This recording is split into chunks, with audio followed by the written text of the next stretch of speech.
Assalamualaikum warahmatullahi wabarakatuh. Baik, Bapak Ibu pengawas kelurahan desa pada pemilu tahun 2024 nanti, kita sudah memasuki tahapan daftar pemilih sementara hasil perbaikan atau DPS-HP, seperti itu ya Bu. Jadi ini formnya, form A-DP5. Ini form yang harus Bapak Ibu pengawas kelurahan dan desa untuk mengisinya. Di sini ada himbauannya ya Bu, pengawasan untuk memastikan jumlah daftar pemilih sementara hasil perbaikan dan rekapitulasi daftar pemilih sementara hasil perbaikan tingkat kelurahan desa. Selain pengawas pemilu, desa harus berkoordinasi dengan PPS dalam melakukan pencermatan dan sinkronisasi daftar pemilih sementara hasil perbaikan dan rekapitulasi. Lagi-lagi Bapak Ibu pengawas desa atau kelurahan, Bapak Ibu harus terus berkoordinasi dan sinkronisasi dengan PPS di desa atau di wilayah Bapak Ibu bekerja. Betul Bapak Ibu ya. Kita langsung masuk Bapak Ibu. Ada yang perlu Bapak Ibu cermati di sini nomor 2 ya. Pengawasan daftar pemilih hasil tanggapan dan masukan masyarakat terhadap DPS ya.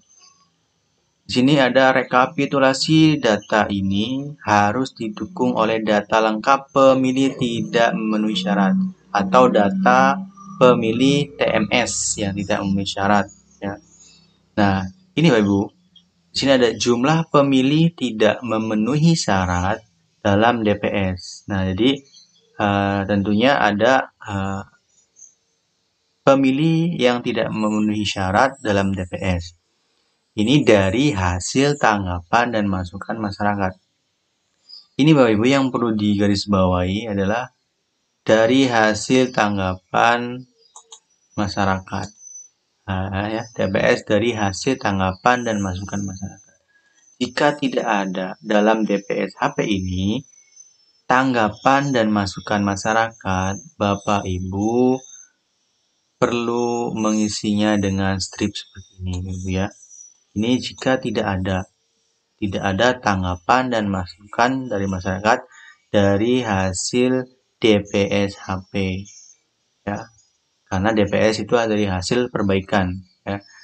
Jika tidak ada tanggapan dan masukan dari masyarakat, berarti poin-poin dari jumlah pemilih tidak dikenal, jumlah pemilih meninggal, jumlah dari anggota TNI, Polri, atau bukan pemilih tempat, salah penempatan TPS, di bawah umur, jumlah pemilih pindah domisili tidak ada ya di TPS atau di desa tempat wilayah Bapak Ibu mengawas ya, jadi cukup di tadi tanda strip ini per TPS Bapak ya.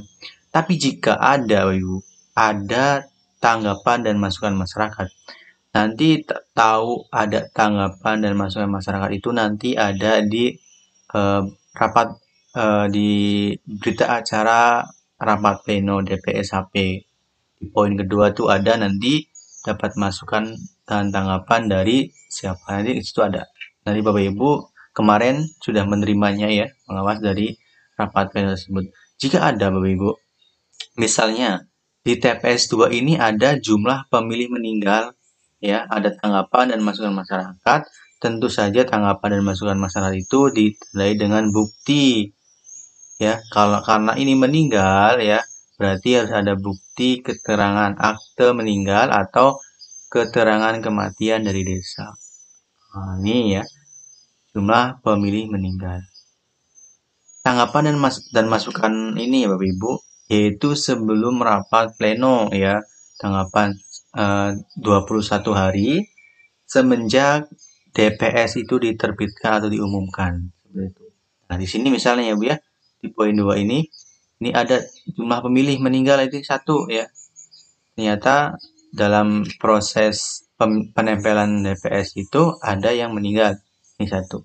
Nah, jika ada Ibu, di poin selanjutnya di sini Ibu, Bapak Ibu di TPS 2 ya.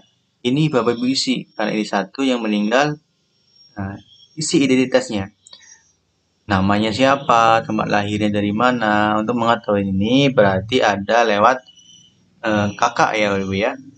Dan perlu berkoordinasi dengan PPS. Untuk bagian nomor kakak dan nik ini kemungkinan akan sulit didapatkan Bapak Ibu karena ini menyangkut privasi ya.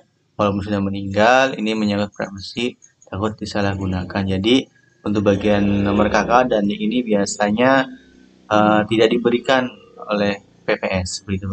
Yang lainnya insya Allah bisa. Seperti Bapak ya. Ini jika ada ya, kalau tidak ada di sini misalnya tidak ada tanggapan dan masukan selama proses DPS, pengumuman DPS, berarti di sini dikosongkan aja, distripkan. Paham Bapak Ibu ya? Lanjut. Di poin yang keempat ini, jumlah pemilih belum memiliki KTP elektronik. Nah, misalnya di sini nomor TPS ya, ini tingkatnya per TPS 01. Jumlah pemilih di TPS 01 ini ada 250. 250 ini Bapak Ibu, 250 ini ya, Bapak Ibu ambil. Nah, Bapak Ibu ambil ini 250 itu dari pemilih aktif. Dari jumlah pemilih aktif. Nanti lihatnya ada di model A rekap perubahan pemilih ya. Ada di model A rekap PPS. Ya, nanti ada. Bapak Ibu dikasih kemarin di rapat pleno seperti itu ya. Nih. Terus jumlah pemilih yang telah memiliki KTP elektronik dari jumlah pemilih ini ya. Misalnya ini jumlah pemilih yang belum memiliki KTP elektronik tapi memiliki kartu keluarga itu berjumlah 5 ya, tidak mempunyai KTP elektronik berupa 5 ini ya. Ada 5, berarti sisanya adalah 245 ini ya, 245. 245 ini adalah yang memiliki KTP elektronik, sedangkan 5 ini yang tidak memiliki KTP elektronik. Jadi totalnya 245 ditambah 5 adalah 250 seperti itu. Ini juga sama ya, diambil dari pemilih aktif ya. Yang tidak mempunyai KTP elektronik itu berupa jumlah 2 orang. Berarti sisanya ya yang memiliki KTP elektronik 260. Seperti itu Bapak Ibu ya. Dipahami? Ini untuk poin 4, jumlah pemilih belum memiliki KTP elektronik. Kemudian yang terakhir Bapak Ibu, ini pengawasan rekapitulasi daftar pemilih sementara hasil perbaikan. Untuk masalah ini Bapak Ibu, jumlah pemilih disabilitas, Bapak Ibu harus berkoordinasi betul-betul dengan PPS ya, terutama dengan divisi data. Silakan Bapak Ibu berkoordinasi dengan divisi data untuk menanyakan jumlah pemilih disabilitas yang ada di desa tersebut. Tapi dikalkulasikan, dijabarkan per TPS. Misalnya Ibu, di sini ada di TPS 1 ya, ada jumlah pemilih disabilitas, ada jumlah atau ada pemilih disabilitas. Misalnya di TPS 1 ini ada disabilitas fisik berjumlah 2 orang. Ini ya, 2 orang. Untuk disabilitas intelektual tidak ada, kalau tidak ada dikosongkan. Nah, setelah 2 orang ini, disabilitas fisik ini 2 orang ini laki-laki atau perempuan. Nah, kita lihat, oh ternyata laki-laki 1, perempuan 1, jadi jumlahnya 2. Nah, untuk mengetahui ini, yang memegang data ini adalah divisi data PPS. Jadi Bapak Ibu bisa tanya langsung gitu. Jangan sungkan, silakan tanya langsung Bapak Ibu. Ya. Terus yang kedua, misalnya contoh di TPS kedua ini ada disabilitas fisik nih ada 1 orang. Ini ya. 1 orang. Terus yang tunarungu ini ada 1 orang juga. Ya. Jadi jumlahnya 2 di TPS 2 ini.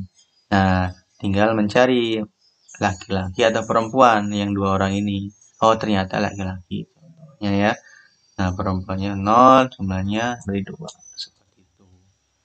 Ya, koordinasi Bapak Ibu dengan divisi data PPS di wilayah kerja Bapak Ibu pengawas desa masing-masing. Kemudian Bapak Ibu di sini nanti Bapak Ibu pasti mendapatkan formulir model A daftar perubahan pemilih dan formulir model A rekap PPS perubahan pemilih. Ini yang Bapak Ibu nanti dapatkan saat rapat pleno. Di rapat pleno sebelumnya juga sudah Bapak Ibu ya yang mendapatkan ini. Demikian Bapak Ibu. Ini adalah rapat pleno untuk DPS HP. Untuk DPS HP akhir, Bapak Ibu nanti sama ya seperti ini. Tapi kita nunggu untuk setelah pengumuman DPS HP selama 7 hari dan tanggapan masyarakat selama 7 hari juga. Baru kita akan rapat pleno lagi untuk DPS HP akhir. Saya akhiri. Bila ada pertanyaan, silahkan tinggalkan di kolom komentar. Assalamualaikum warahmatullahi wabarakatuh.